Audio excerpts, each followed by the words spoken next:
Наколькі ценны для вас Google? Як часта вы гугліце, каб даведацца пра штосьці? Колькі гэта каштуе вам? 0. Годзе вам, нічога бясплатнага няма. Джон Макафі. Памёр, бо ведаў зашмат.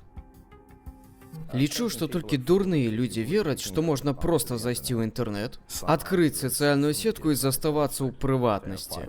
Гэта бязглуздзіца. Як гэтыя кампаніі зарабляюць грошы? Сур'ёзна, Google зарабляе грошы на інфармацыі аб тым, дзе вы зараз, што вы купляеце, з кім вы, хто ў вашых кантактах, з кім апошнім вы размаўлялі, дзе вы ясце вашу вячэру. Усе так зарабляюць грошы. І калі падумаць, што вы збіраецеся атрымаць усё бясплатна, сур'ёзна, калі вы збіраецеся карыстацца бясплатнымі сервісамі і нічога ім не плаціць, таму чаму вас засмучвае, што яны збіраюць дадзеныя, якія вы пакідаеце і прадаюць іх?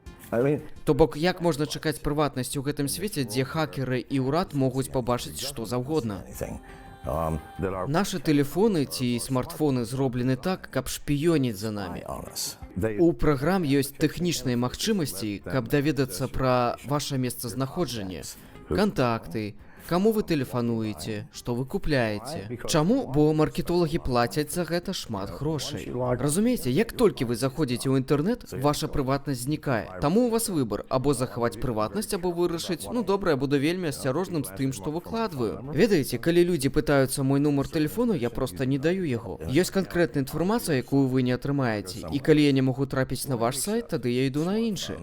Чаму мы згаджаемся на смартфоны, якія маюць магчымасць знайсці, дзе я, уключыць мою камеру, уключыць мікрафон, паглядзець мае кантакты, з кім апошнім я размаўляў, знайсці, што я купляю на Амазоне або што я маю? Навошта мы пагаджаемся на гэта? Таму што гэта робіць нашае жыццё простым. Хтосьці мусіць забраць тое, што я пакідаю ў інтэрнэце. Калі штосьці вы выкладваеце ў інтэрнэце, хтосьці гэта атрымае. Гэта факт жыцця, няма магчымасці ўхіліцца. Калі вы штосьці выкладваеце, то варта чакаць, што свет пра гэта даведаецца. Таму я карыстаюся дэзінфармацыяй. Напрыклад, я купіў дом у новым месцы ў замежнай краіне і сказаў, што ён у Дамініцы. Ну не ведаю, я ніколі не быў у Дамініцы і у мяне там няма дома. Аднак тыя людзі, якія спрабуюць мяне знайсці, шукаюць мяне там. То бок, трэба гэта зразумець самому, абараніць сябе ўсімі магчымымі сродкамі. Дэзінфармацыя, не даваць інфармацыю, абмежаваць інфармацыю. Што б вы не пакінулі ў інтэрнэце, яно цяпер там. І людзі пабачаць, прачытаюць гэта і будуць сачыць за вамі. Ці дазволіў бы нейкі ўрад Гуглу, Фейсбуку, Твіттеру, у якіх неверагодныя горы інфармацыі на кожнага не толькі ў Амерыцы, але ва ўсім свеце?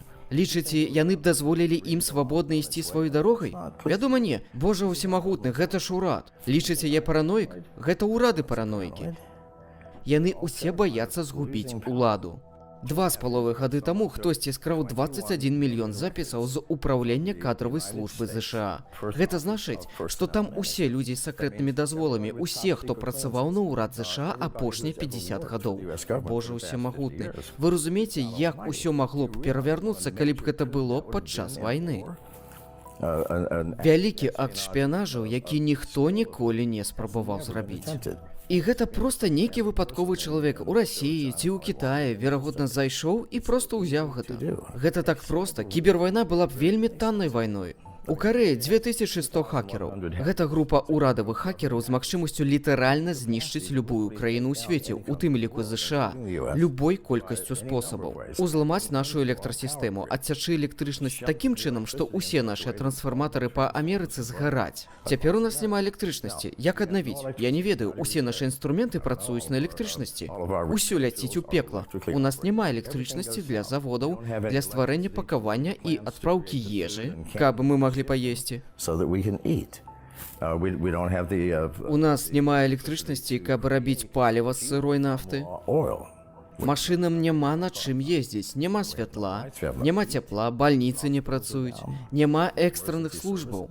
Падумайце пра гэта. Ніякая ядзерная вайна не можа такога ўчыніць. Заўсёды будуць запасныя варыянты, якімі зможам скарыстацца. Але не тут.